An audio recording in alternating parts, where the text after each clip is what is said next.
good, everybody? It is your boy Cam back with another DLC 15 Xenoverse 2 video for you guys. Today we are here with the quote-unquote patch notes, I guess you could say, for DLC 15 because Bandai and Dimps did not put anything out on the actual Xenoverse 2 website like we usually get, but the homie Reach Out did do a good amount of data mining and basically came up with all the changes that have been in this free update that he's found at the very least up until this point in time. Now I wanted to wait a little bit amount of time. Obviously the free update came out days ago already, but I did want to give the man Reach Out a good amount of time to do some data mining and see what he found, all things like that, because as you guys will see, all the stuff that he found was found over a span of a couple days. So of course, huge shout out to homie Reach Out. His Twitter is linked down below in the description, but let's jump straight into this and see what actually changed in DLC 15. Now, the only existing super attack to receive changes is Flash Bomber. If you hear about any other existing super attacks receiving any gameplay changes, then you have been misinformed.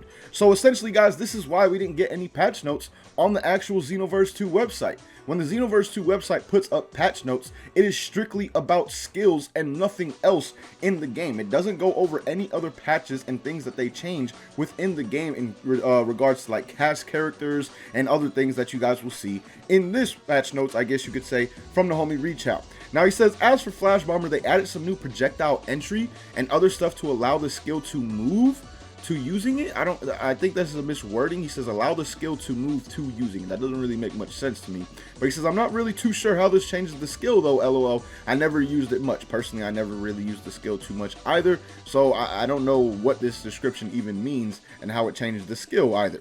Now he also goes on to say the following custom partners were given auras on their color presets they were previously missing: Super Saiyan God Goku, GT Goku, Omega Shenron, Super Saiyan 4 Goku, Goku Black, Buhan, Jiren, Kefla, Super Baby 2, and Super Saiyan God Vegeta all had their auras updated, which was something that was missing that I really only noticed with Super Saiyan God Goku and Vegeta.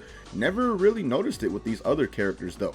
But moving on, guys, we have Gamma 2, information about Gamma 2 buffs. If you know and you've played Gamma 2, he does get buffs off his grab, and if you do the 5 light 3 heavy, he also gets a buff off that. So off the grab, you're getting 10% strike and key skill damage if you use the grab, and off the 5 light 3 heavy, you're getting plus 40% ki auto recovery.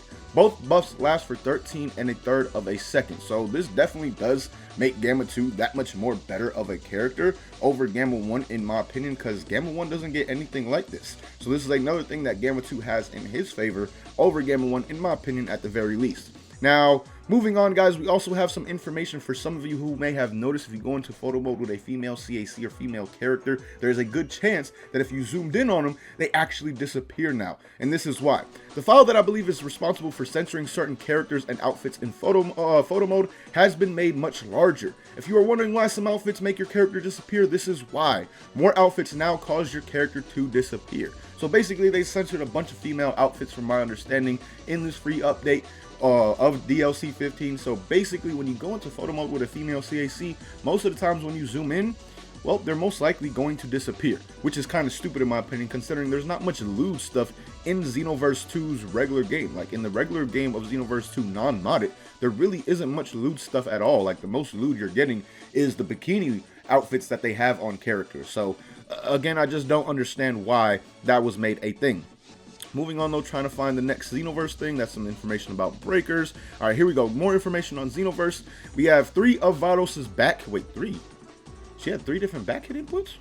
Hello? I didn't know that. 3 of Vados's back hit inputs were changed. Each of them were changed in the same way. The hitbox now comes out 2 frames later. Invulnerability, movement, and tracking were extended by 2 frames to compensate. So Vados was slightly changed. Hercule and Jocko can now step cancel their rock throws. For anybody who did not know about this, they basically essentially gave Jocko and Hercule a key cancel in Xenoverse 2. So now every character in the game actually can key cancel, and essentially DLC 16 made key canceling canon.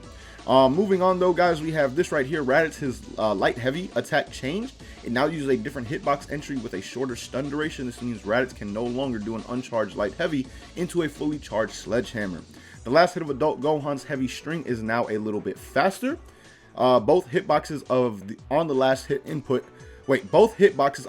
input of 5 light 3 heavy were buffed on future Gohan. They now deal more damage, which is something that I think is very good for future Gohan, because he's a character, in my opinion, that the basic damage was just a little bit underwhelming with his combos, and that's one main reason why I really never used this character too much. Moving on though, guys, Let's see what else we have. This is not a surprise, but text was added in the game. Was added for in-game tournaments for the new DLC characters. Kind of expected that. No new mentors / custom partners were added in the last patch for anybody who still did not know about this. And I believe this is everything. Yep, the free update for Dragon Ball Xenoverse 2 is now live on Steam. I'll be using the hashtag, as you guys can see right there, to post any hidden changes. I'll start with the new souls in a bit. So that was everything that has been data mined by the homie Rechow, and essentially all the changes for the most part that have come to Xenoverse 2 in DLC 15.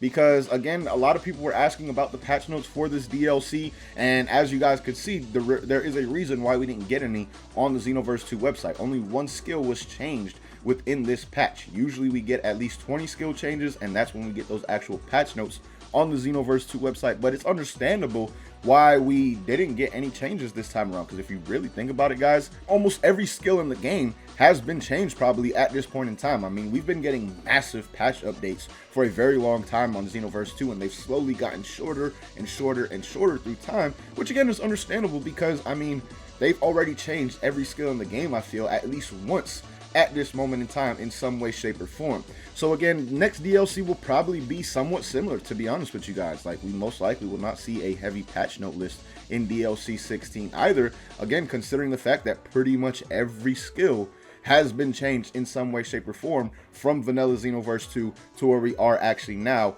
at this point in time. So let me know what you guys think though about the patch notes that we did get from the homie Rechow. Again, huge shout out to homie Rechow for this, because if it wasn't for him, we wouldn't have known of any of these changes in DLC 15, and a lot of people still would have been wondering and thinking about what possibly changed, looking at skills, seeing if any skill may be different and things like that. Like, I already seen some people saying skills like Sonic Rush were changed, and other skills that weren't actually changed, because as the homie Rechow said, there was only one skill that was actually changed in the whole update of DLC 15. So again, hope this does clear some things up for you guys, but also, like I said, let me know your thoughts on it down below in the comments. Until next time, as always, thank you guys for watching. Hope you enjoyed, and as always, hope you have a good one. Peace, y'all.